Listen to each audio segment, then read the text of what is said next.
Hello so friends, welcome my channel. Friends, অনেক দিনের পর ব্লগ ভিডিওটা ছাড়ছি। অ্যাকচুয়ালি বাড়ি থেকে প্রবলেম ছিল। ফ্রেন্ডস, অলরেডি আজকে চলে যাচ্ছি হাওড়া ডিস্ট্রিক্ট আমদুল রাজবাড়ি। ফ্রেন্ডস, আমরা যখন পড়াশোনা করতাম তখন তো ভৌত বিজ্ঞান ইতিহাস বইতে আমরা পড়াশোনা করেছি, এডুকেশন লাইফ সায়েন্সে পড়াশোনা অলরেডি করেছি। আমরা পড়ে আমরা যতটা অনুভব করেছি ততটাই দেখেছি, বাট আমরা নিজের চোখে অলরেডি দেখিনি যে রাজবাড়ি কেমন, বা আগের বংশে যারা থাকতো ওরা কেমন কীভাবে থাকতো না থাকতো। ফ্রেন্ডস, এটা হচ্ছে আলামপুর, হাওড়া ডিস্ট্রিক্ট। আলামপুর থেকে বাস ধরে আমদুল যেতে হয়। অলরেডি ফ্রেন্ডস অটোতে বসে গেছি। বসে যাওয়ার পর এখান থেকে 10 রুপিস ভাড়া নিয়েছে আলামপুর থেকে আমদুল যাওয়ার জন্য। আমি একা যাইনি, আমার সাথে দুটো ফ্রেন্ড গিয়েছিলো। তো বসে পড়েছি অলরেডি। বসে পরে এখান থেকে 4-5 কিলোমিটার সময় লাগবে যেতে, সময় লাগবে ফ্রেন্ডস। অ্যাকচুয়ালি অনেকটা গরম পড়েছে। বিকেলের টাইমে আমরা বেরিয়েছি, সন্ধ্যা হয়ে গেছিলো 5:30 নাগাদ, কিন্তু এতটা গরম এখন থেকে যা গরম, নেক্সট টাইম কতটা হবে জানি না। বাট তো অলরেডি আমদুলে ঢুকে গেছি। আমদুলে দুটো সিনেমা হল আছে। যারা পূর্ব মেদিনীপুর থেকে আসবে রাজবাড়িতে দেখার জন্য বা কোনো কিছু দীঘা বা এভরিথিং কোনো জায়গা থেকে, তারা অলরেডি দীঘাওড়া বাসে বসলে বলে আলামপুরে নামবো। আলামপুর থেকে অটো বাস পাচ্ছে, আমদুলে নামিয়ে দেবে। ওখানে রাজবাড়ি আছে। ফ্যামিলি নিয়ে কাটানো কিংবা গার্লফ্রেন্ড এভরিথিং নিয়ে কাটানোর সময়টাই আলাদা।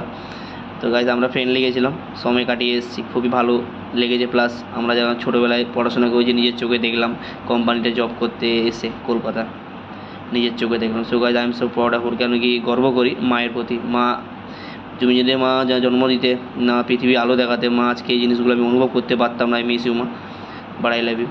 ফ্রেন্ডস, অলরেডি হেঁটে যাচ্ছি। তোমার আমদুলের ভেতরে মার্কেট একটা আছে, আর মার্কেট থেকে পেরোলে বাম সাইডে মূললেই রাজবাড়ির সামনে মাঠ, এভরিথিং, মন্দির, রাজার যে আগের যে বংশধর যারা ছিল। ফ্রেন্ডস, এটা হচ্ছে আমদুলে ফার্স্ট গেট, না সরি সেকেন্ড গেট। এটা এই গেটটাই খোলা আছে, এই সজার ভেতরে একটা, কিন্তু এখানে তো চাবি তালা মারা, এখান থেকে ভিতরে প্রবেশ করায় না, ঢুকতেও দেয় না। তো আমরা ওই মেন গেট 1 নম্বর গেট দিয়ে গিয়েছিলাম। 1 নম্বর গেটটা খোলা আছে, এই যে দেখতে পাচ্ছ গেট। এটা অনেক সব পুরনো রাজমহল, পুরো রাজমহলের মতো রাখছে গাইস।